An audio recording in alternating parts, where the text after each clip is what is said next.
Assalamualaikum warahmatullahi wabarakatuh. Perkenalkan, nama aku Ervina Lavi Astuti, NIM 2004 2001110109.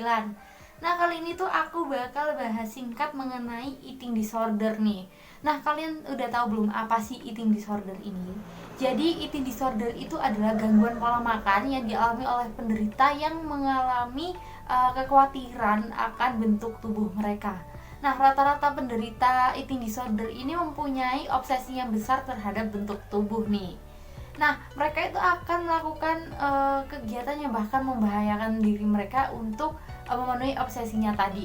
Nah, di dunia ini terdapat 70 juta orang itu mengalami eating disorder. Nah, prevalensi eating disorder ini meningkat pada tahun 2003, di mana prevalensi eating disorder ini adalah 3,4%, itu meningkat menjadi 7,8% pada tahun 2018.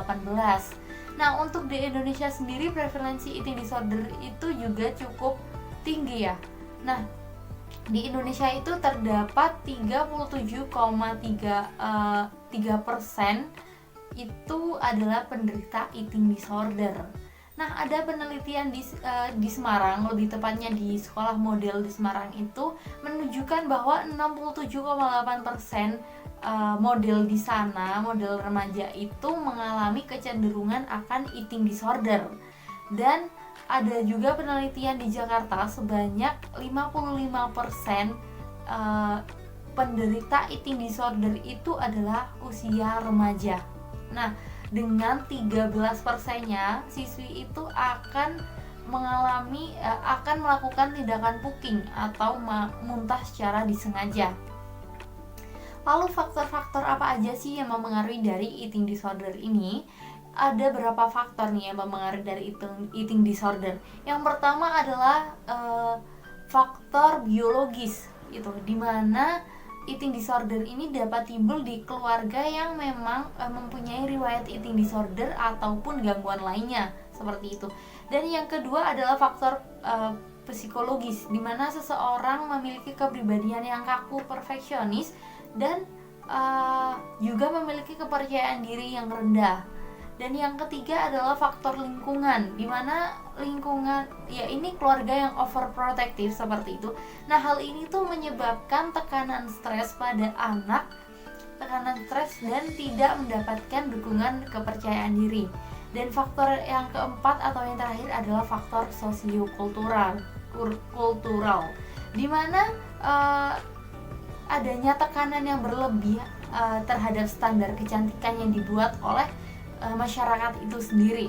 Nah, sosial media itu juga mempengaruhi adanya eating disorder ini, dimana ketika kita membuka sosial media, kita itu akan disuguhkan oleh foto-foto orang yang memiliki bentuk tubuh yang bagus. Nah, hal itu bisa jadi pemicu dari adanya eating disorder, dikarenakan mereka tidak memiliki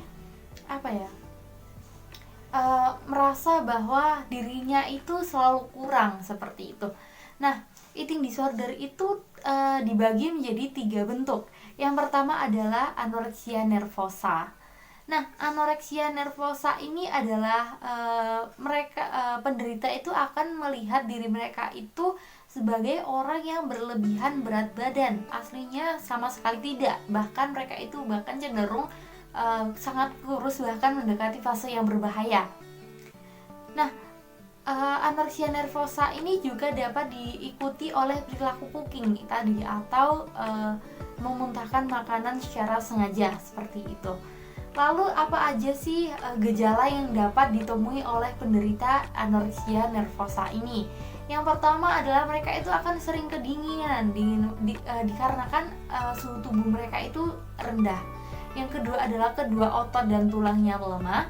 Yang ketiga adalah anemia, hipotensi, dan menstruasi menjadi sangat tidak teratur. Dan yang keempat adalah kegagalan multi organ, dimana dikarenakan yaitu mereka sangat membatasi pola makan mereka seperti itu. Dan yang kelima adalah kulit mereka itu akan menjadi kering dan menguning di seluruh tubuh. Nah, lalu bentuk kedua dari eating disorder ini sendiri adalah bulimia nervosa.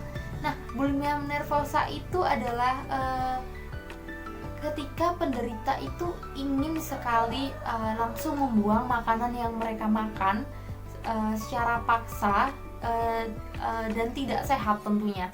Dengan cara biasanya mereka itu akan memuntahkan makanan mereka secara paksa ataupun meminum obat pencahar, dan kalau tidak mereka itu akan melakukan olahraga yang sangat berlebih untuk untuk memuntahkan, untuk menghabiskan makanan yang mereka makan tadi, seperti itu.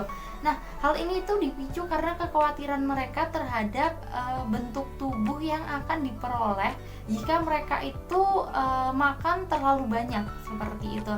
Nah, untuk gejala dari bulimia nervosa ini sendiri, yang pertama adalah mereka akan makan dengan tidak terkontrol. Dan yang kedua adalah mood swing atau sering uring-uringan seperti itu. Dan yang ketiga adalah mereka akan sering menggunakan toilet setelah selesai makan. Dan yang keempat adalah gangguan makan dan kembung serta sakit tenggorokan diakibatkan mereka sakit tenggorokan, dan mereka akan merasa lemah dan mata mereka jadi memerah, seperti itu. Nah, akibat yang ditimbulkan dari bulimia nervosa sendiri itu adalah dehidrasi parah, diakibatkan karena kelenjar ludah mereka itu membengkak. Yang kedua adalah GERD, yang ketiga adalah gangguan elektrolit, yang keempat adalah mereka memiliki resiko yang tinggi untuk melakukan suicide atau bunuh diri. Yang keempat adalah serangan jantung. Hal ini dapat jika memang sudah parah. Dan bentuk terakhir dari eating disorder ini adalah binge eating disorder.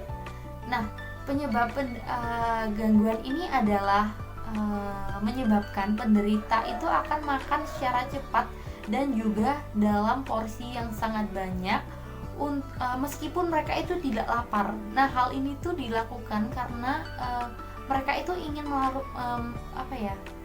melarikan diri dari rasa stres yang mereka hadapi dengan cara makan itu sendiri.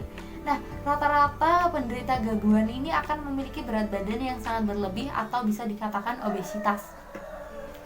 Nah, binge eating disorder ini ditimbulkan gejalanya itu adalah, yang pertama adalah mereka akan makan dengan porsi yang sangat banyak meskipun mereka tidak lapar. Yang kedua adalah makan secara cepat dan kenyang meskipun mereka sangat merasa tidak nyaman. Yang ketiga adalah mereka berada di bawah tekanan stres.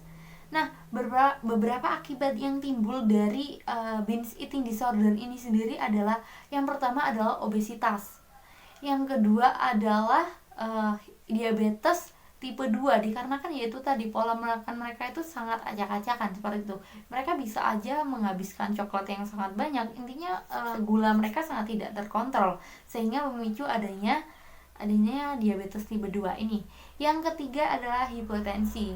Nah, itu tadi adalah penjelasan dari eating disorder. Mohon maaf jika ada salah kata ataupun ada beberapa informasi yang kurang, saya mohon maaf. Sekian dari saya. Wassalamualaikum warahmatullahi wabarakatuh.